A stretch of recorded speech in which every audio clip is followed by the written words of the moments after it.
The lameness locator gives the practitioner three pieces of information. It indicates the limb or limb involved, the limb or limbs involved, the amplitude of asymmetric movement, which is translated into the severity of lameness, and it indicates the particular timing of lameness. In other words, is it affecting more the impact on the limb? It's an impact lameness, or push off of the limb. Is it a push off or lack of impulsion lameness? It does not indicate the exact location of lameness within the limb, and this point has always been made clear to interested veterinarians. The information is presented to the practitioner in a report that takes just a few seconds to generate.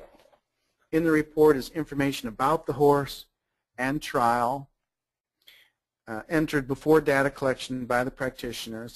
There's a database associated with the software.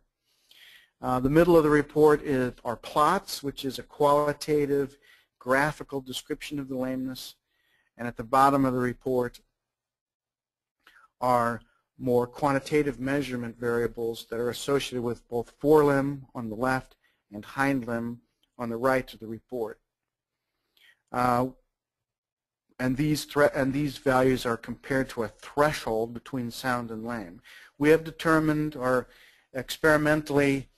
estimated experimentally what the thresholds between sound and lame are by comparing to subjective evaluation of at least 3 experienced veterinarians for both the forelimb and hind limb variables, and also we've compared to force plate evaluation.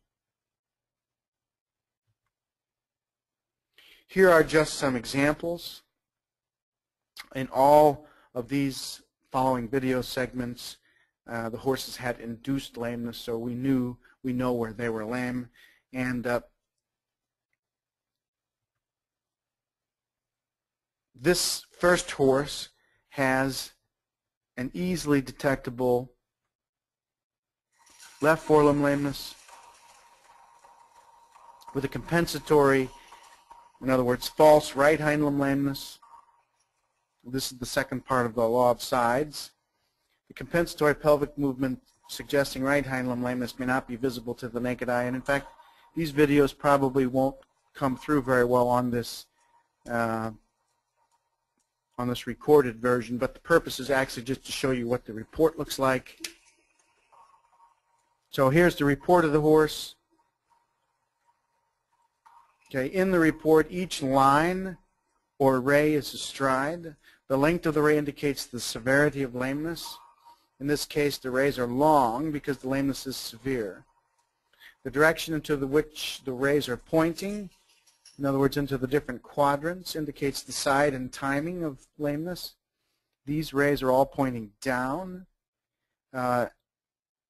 and so that indicates a left forelimb lameness, and they're between the third and fourth quadrants, so they indicate a left forelimb mid-stance lameness. You would then look at these lameness variables and compare them to the thresholds to determine how far they are above threshold to evaluate the severity of the lameness more quantitatively. Here's another example with an obvious lameness. It's an obvious right hind limb lameness. The recording, it won't show very well, but again, it's just the purpose of this is just to show you what the reports look like. This horse has an easily discernible right hind limb lameness, and also has a frequently seen compensatory or false right forelimb lameness, and this is actually the first part of the law of sides. But let's look at the report. The hind limb evaluation is on the right side of the report, and actually the plot consists of 2 subplots. And it's designed this way to be intuitively understood by the practitioner by displaying the status of the left hind limb on the left in the left subplot and the status of the right hind limb in the right subplot. Again, as in the forelimb plot, each line, which basically the line is red and green combined here, is a stride.